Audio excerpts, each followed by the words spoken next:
Welcome, luxury enthusiasts, to the Luxury Travelers Podcast, hosted by Rodney George. The ultimate passport to opulent destinations, extravagant experiences, and unparalleled indulgence. Whether one is a seasoned jet setter or daydreaming of the next lavish getaway, the Luxury Travelers Podcast has it all covered. So buckle up and prepare for a journey into the lap of luxury. Now, your host. Well, good afternoon, good evening, or maybe good morning, whatever time you're finally getting a chance to watch this podcast. Well, you dropped into the right place today, because my guest today is one of the most special individuals I've ever had the chance to meet, not just in the travel industry, but in life. His name is Claudius Docekal. And Claudius is the Vice President of Global Deployments for a little company down under called Scenic and Emerald Cruises. Claudius is going to tell us all about what they've got that's new and exciting. And I'm telling you, folks, sitting down with Claudius and a couple of glasses of wine on a summer evening and picking his brain, the man just knows it all. So Claudius, welcome to the show. We're so glad you're here. And folks, hang on to your hat here, because you're going to get a lesson in global geography here.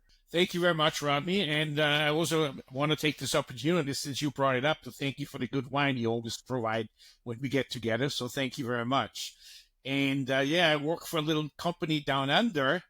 At the same time, I'm here in the wonderful Midwest. Yeah, I wish you'd get your Cardinals back on track. I'm just 1 year after another here. They're still struggling. Still struggling in the new season as well. But anyway. I want to tell these people a little background about Claudius. Claudius has been involved in ship deployments with a number of luxury providers in the travel industry over the last 40 years. Can you believe that? 40 years. Wow. Yeah.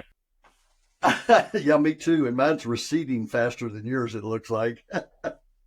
But Claudius has a nickname that's kind of followed him throughout the industry over the years. The CEO of one of these brands gave him the nickname of Google a number of years back. And I think it's because you can ask Claudius almost anything you want to about the world, and he doesn't have to go to the computer. He can just answer it. Well, thank you, Rodney. But I have to admit that the computer, is pretty handy these days. You see the library there behind me. I hardly look at those books anymore. I should just get them recycled, because, you can find pretty much everything on the computer now, whether you like it or not. Yeah, exactly. And that is a source, that is a go-to source that, let's just say you and I didn't have back in our school days, right? Nope. So Claudius, tell us a little bit about what you're doing at Scenic and what Scenic is doing. I mean, I saw you have a new yacht that just got christened. So if I'm a novice and I don't know anything about Scenic, what would you tell the listeners about Scenic, in particular ocean, since that's the area of the company that you're focused in? We are a privately owned Australian company, as we now twice said, and we have operating offices not just in Australia, but we have a major office in Switzerland, New Zurich. We have an office in Manchester, United Kingdom. We have two offices in Canada, plus an office in Hollywood, Florida. So although we are fairly unknown still in the U.S., we are actually a pretty big company that started out as a motor coach touring operation in Australia. And then our owner, Mr. Glenn Moroney, got into the river business. And we actually own and operate 23 river ships between the two brands, Scenic and Emerald. And we operate those in Europe, all over Europe, from the Douro, Portugal, Rhine, Main, Danube Canal, but also in Cambodia and in Vietnam, as well as Egypt. And then, so a few years ago, he wanted to expand and decided to build some ocean-going ships. We have two very beautiful yachts. I really want to call them yachts, because when you look at the pictures, that's exactly what they look like. They have a maximum of 114 suites. The first one was launched in 2019, just shortly before COVID. So obviously that was a big hit. And we launched the second Eclipse, which is identical to the first one, in 2023, so last year. And in addition, we launched a even smaller super yacht with only 50 suites under the Emerald brand. So that's a maximum of 100 passengers. And we launched that in 2022, the first one, and an identical one last year. Plus, we are now, as you mentioned, we are introducing a slightly larger one with 128 passengers in April of 2026. I think the beautiful thing about our yachts, they're quite different from what you see in the competition. Not only are they small capacity when it comes to guests, but they have massive space, large suites. And when you see our vessels in port, and if your listeners want to go on our website, most people, when they see them, they don't in port, they don't think of cruise ships. They think those are privately owned yachts. And to some extent, they are privately owned yachts, but they carry fare-paying passengers. And you're exactly right. I mean, I don't know if the word sexy comes to mind. If we're going to lay some photographs in here while you're talking, but I think those new Emerald yachts are just downright sexy looking. Yeah, they're, as I said, they're quite contemporary inside and out, and lots of space. Just to give you an example, on our scenic yachts that carry a maximum of 228 guests, we have 9 different restaurants. So, we have plenty of wonderful options. In addition, our scenic yachts carry a 6-seat electric submersible. And in addition, we have 2 6-seat helicopters. And they are extremely popular, and we're the only vessel out there that has the helicopters and the submersible. And on top of that, we have a fantastic marina in the aft that allows guests to swim right off the boat when we are somewhere in the ocean. And we have kayaks and we have zodiacs. So we're a really pretty fun, exciting, active company. Or you can just lay out on deck and do nothing at all. Well, I was on the Scenic Eclipse 1 about 3 years ago with a group of about 40 clients, and I think darn near everybody experienced the helicopter. We were doing a cruise in the Greek Isles, and that was just spectacular to go up, get in the helicopter, take a little short 10-minute view of Santorini from way up high. But yeah, spectacular is a good word for that. I think what makes it so unique is that, when you go on a normal cruise, most ships, you go on a cruise and you sit on the boat, you look outside. But with us, you can soar above the water and you can also go underwater. So we offer like 3 different levels of experiences: on the ground, like everybody, on the water, like everybody else, but then also fly over and also go underneath. And particularly, we spent the winter season always in Antarctica. And I can tell you, as a big fan of Antarctica, there's nothing like experiencing Antarctica from high above, because the scenery there is just spectacular. And then you get in a Zodiac and you're right between the icebergs. And then the next day you get in the submersible and go 100, 200 feet down below. So these yachts are small enough that you can go places that the bigger cruise ships can't go to. Why don't you talk about that for a second? Yeah, and we do some pretty unique things by going. The advantage is that what we often do is we anchor off these little towns like Portofino or Mykonos, and then our ship-to-shore boats, or tenders, as they call them in some places, they take guests right into the heart of the town. And that, of course, makes it very, very convenient when compared to the large ships. And I'm talking about now the ones that carry 3, 4, 5,000 passengers. They tend to dock quite a distance in a commercial port. You have to jump on a bus, right? Anywhere from 10 to 30 minutes or more, even in some cases, to town. And it's just a time saver. It gives you more time in port. And in addition, we also tend to spend a lot of time in port. We, generally speaking, arrive in the morning, and as long as the destination warrants it, we stay until 6, 7 in the evening, or later, or overnight, and sometimes the second day. So it really depends on the destination. Are you doing anything in the South Pacific with any of these new ships? Interesting you mentioned that, and we did not discuss this beforehand, but Eclipse 2, our brand new ship now that was launched last year is arriving in Sydney, Australia right now as we speak. And she's going to get a lot of coverage in Sydney at Sydney Harbour. She's going to be docked there right by the Harbour Bridge. And so there's going to be a lot of TV actions in the next few days. And she's going to be down there all the way through February of 2026. So lots of sailings around Australia, Japan, Korea, Indonesia, Borneo. So she does some really fun, exciting things now. And as I said, all of Australia and particularly New Zealand, which is a big crowd favorite. Oh, yeah. Well, is she going to come up into the societies and the Marquesas and all that on the way to someplace else? Yeah, she just did that actually. She crossed from South America over to Australia via those islands you just mentioned. And she's going back there in February of 26. When she goes the other direction, she's going to go from Australia through the Marquesas, through French Polynesia, all the way to the Panama Canal. Oh, wow. Wow. Well, this Claudius is, as for a good part of his career, specialized in putting together incredible itineraries. And when I tell you that he knows a lot about the various ports around the world, I'm not kidding. I mean, we've had some very interesting conversations.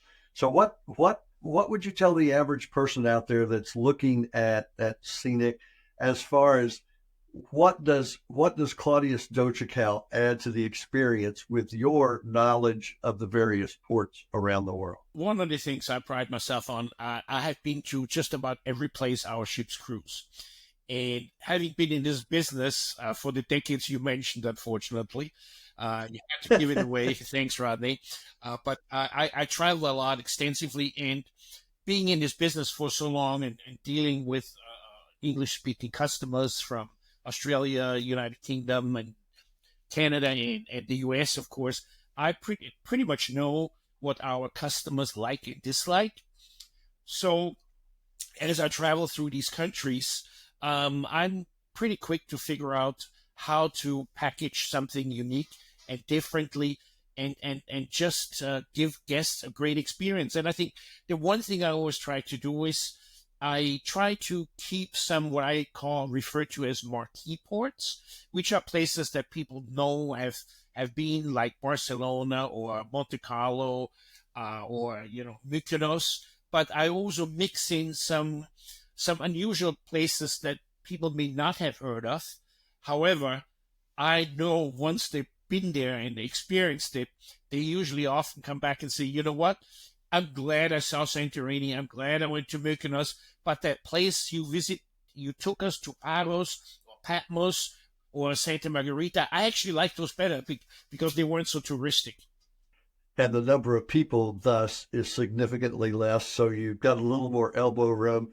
And you're seeing ports that on a big ship you would never get a chance to see. I think the other great thing is that you arrive at these destinations, particularly the smaller ones, and you go ashore there, and there's always only just a handful of people because we don't carry more than 228. Where if you travel with a big ship, you go ashore, and quite often there's 15, 20 buses waiting, and each bus has 50 people on it, and it's just a whole different experience. So you much more blend in with the locals versus arriving like a landing force on D-Day with the big ships. Well, as I said, that if you get on some of these tours, if you've got a 7-day tour, you're only really touring for about 3.5 to 4 days because the rest of the time is getting on and off of motor coaches. And then the other thing we do is, depending on the itinerary and destination, particularly in the Mediterranean, we have a port every day. So we don't do too many sea days because guests usually buy the ports. They count the ports and not the sea days. Of course, once guests are on board and they go sightseeing and touring and shopping and restaurants, then I say, well, yeah, now that I think about it, a sea day would be nice, It is. I look forward to the sea days, but I also, you're right. You typically decide on an itinerary based on, does it have the ports that I really want to see on it? But the sea day is a welcome reprieve from time to time, especially if you're on an extended cruise, of 14 days, but 21 days longer than that. I have a lot of clients that over the years have done the around the world cruises, and they live for sea days just to take a breather because they're somewhere different every day. And when you're gone for 180 days, you need some time outs along the way. On the longer cruises, we have those sea days, and I always get a lot of pressure from our spa because we have this fantastic spa on board. I mean, really amazing spa, and they need to create their revenue. So, Claudius, put in some sea days, will you? Yeah. And did you? Yeah. So we do have the sea days, and there's something for everybody. I think the other thing we do is which. I started originally with another line in which I've taken brought along to this company is I create a lot of itineraries that someone can combine with the week before or the week after. So in other words, you could take 2, 3, 4, 5 cruises back to back and not repeat a port. And so it allows you to also not only expand your map, your horizon, your trip, but you also get a discount by booking multiple cruises. And when you're not repeating a port, that's a pretty sweet deal. And you can decide to go 7, 14, 21, however many nights you want. Well, that's interesting because, a lot of people go, well, my rule of thumb is I'm not going to fly across the pond for less than 10 to 14 days. But we're talking to them about a 7-day cruise. So by bundling it together with the one before or after it, then it becomes much more cost effective to do that. Same thing if you're going to Australia. I mean, who wants to go to Australia for 7 days?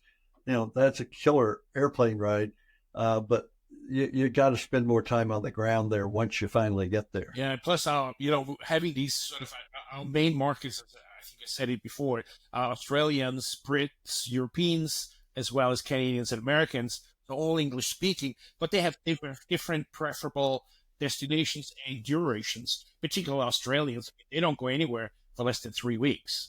So we have to sort of cater to the Australians. But then also you will find a lot of Americans, they will fly to the Mediterranean for a week's holiday. So, sort of trying to satisfy everybody. That's how we're sort of doing these back-to-back options. So you combine the different durations and make it as long or as short as you wish.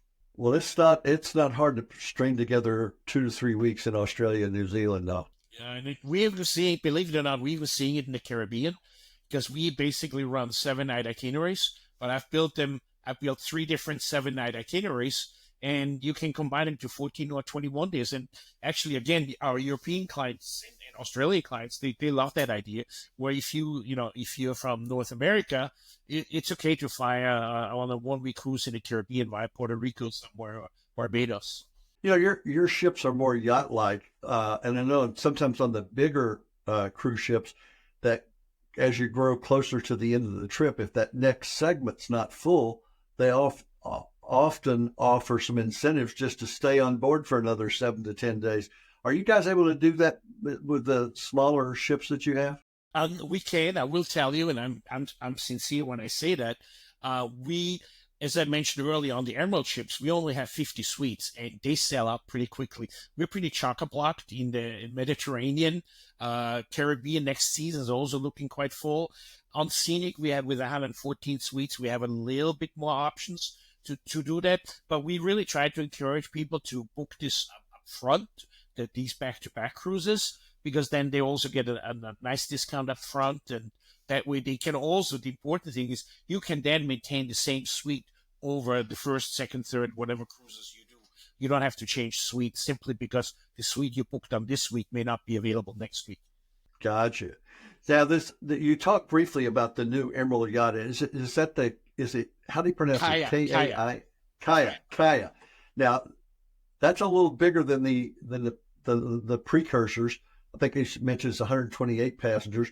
But talk a little bit about that crew ratio, because you're bumping up against some of the big names in luxury there with your guest to staff ratio. Yeah, we consider ourselves luxury, definitely. So we have about 0.8 crew members for every guest. So, almost 1-to-1, but and especially when we are in Antarctica. So, for example, in Antarctica, we limit ourselves to only 200 passengers because we are a member of IATO, which is the International Association of Antarctic Tour Operators.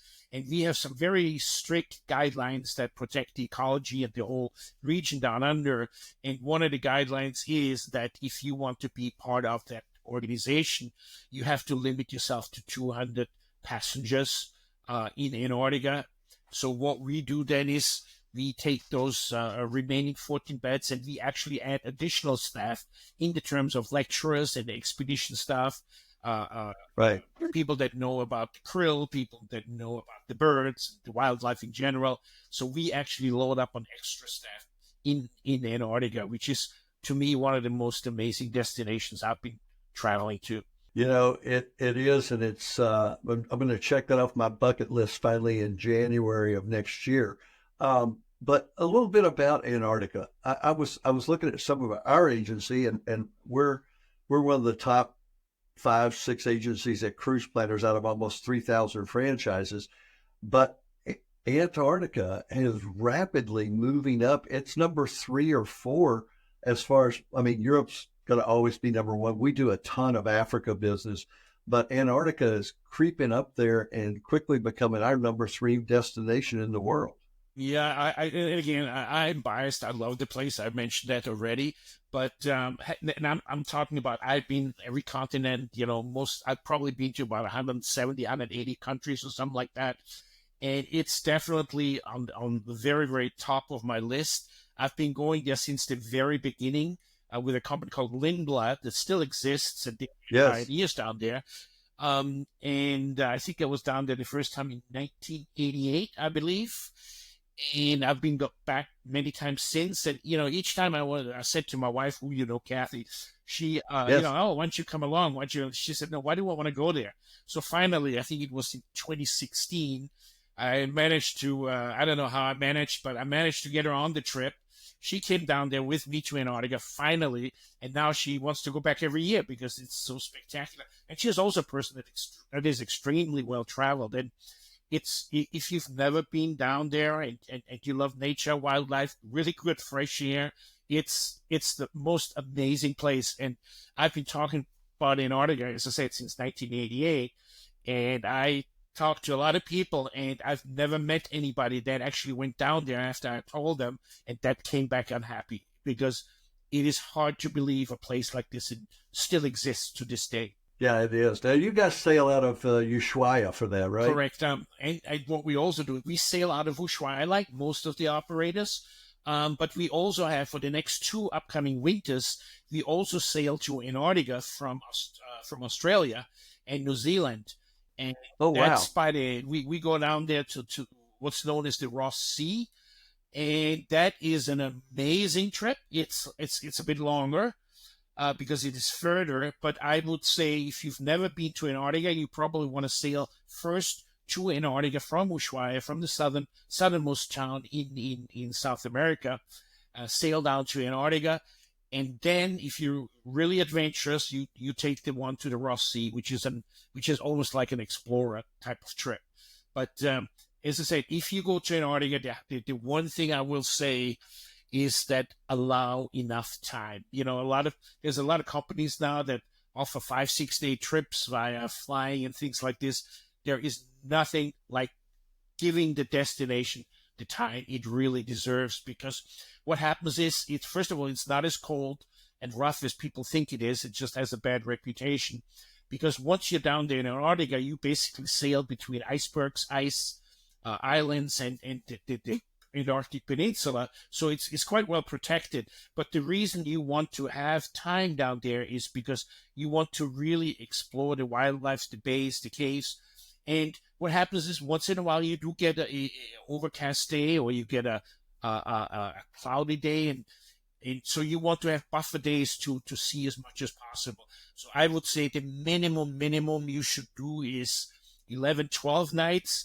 And particularly if you love wildlife, you should also include South Georgia Island.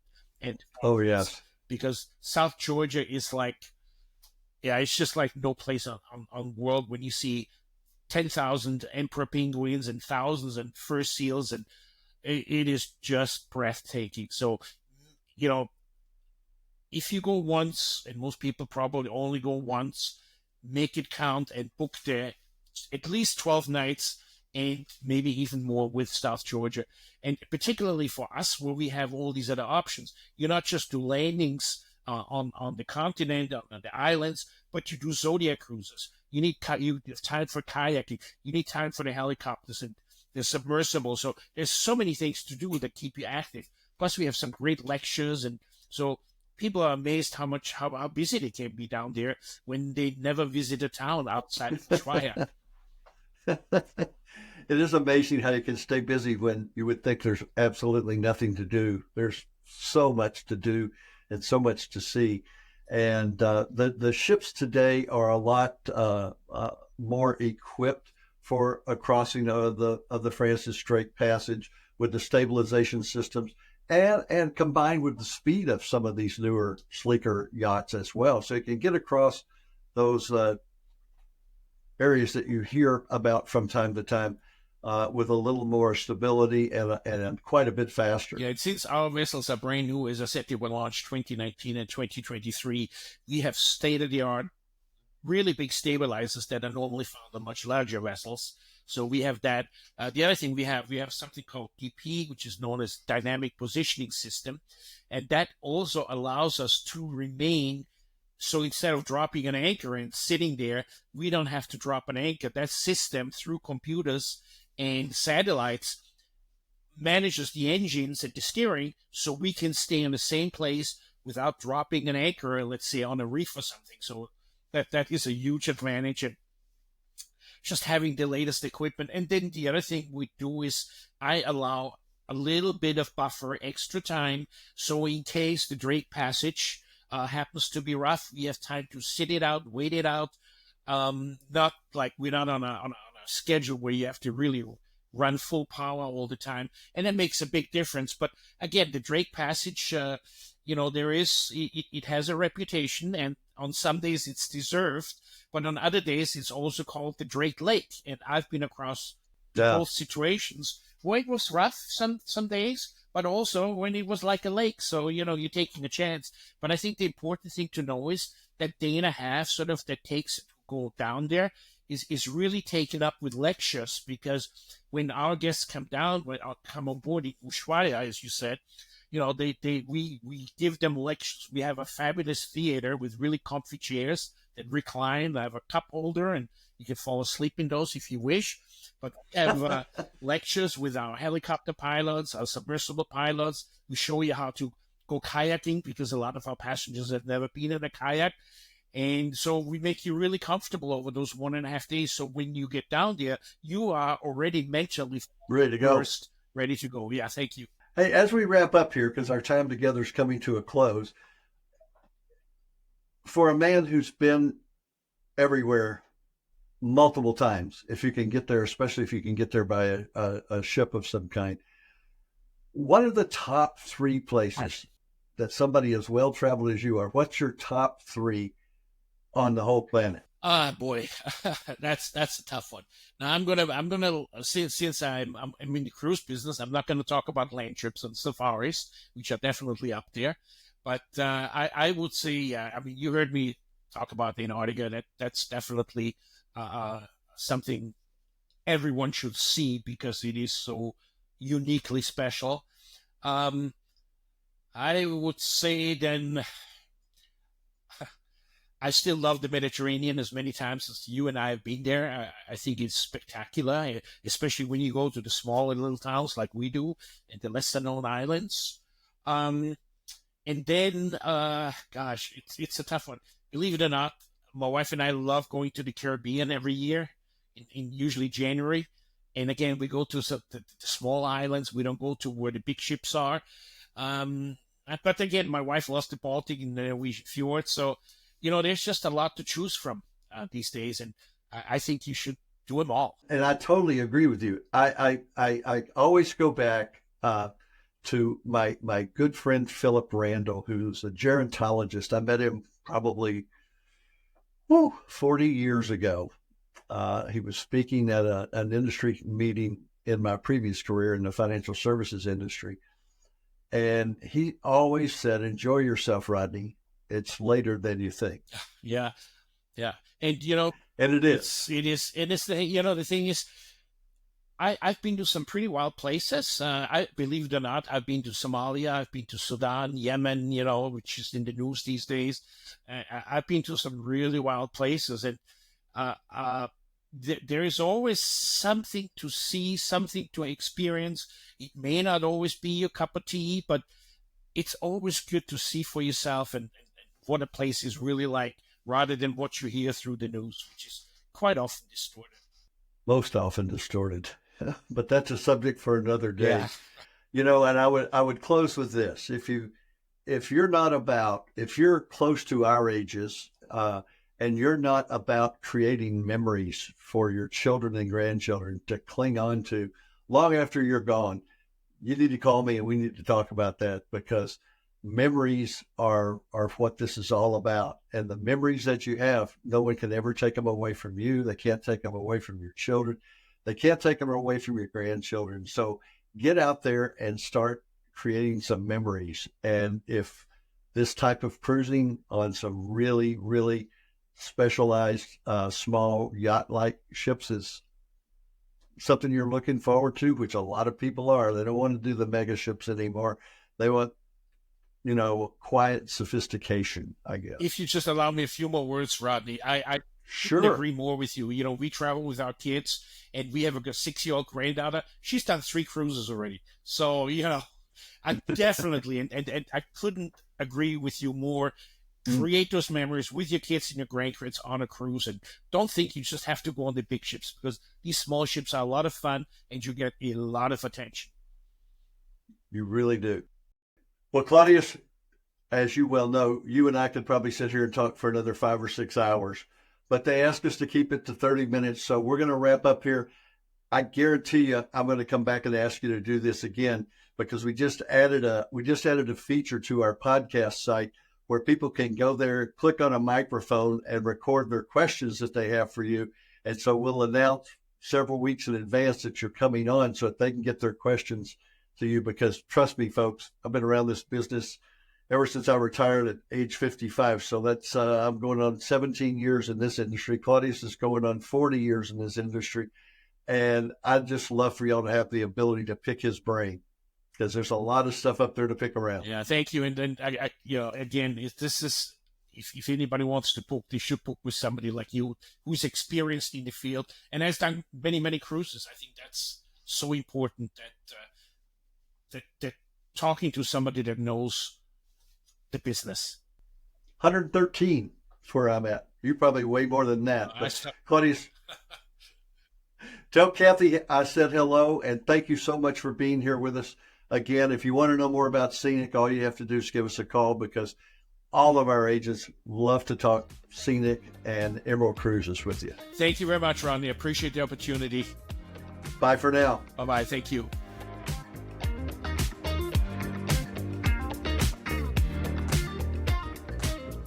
Thanks for joining us on the Luxury Travelers Podcast.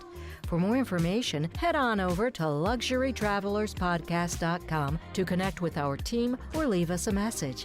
Until next time, safe travels and savor the extraordinary.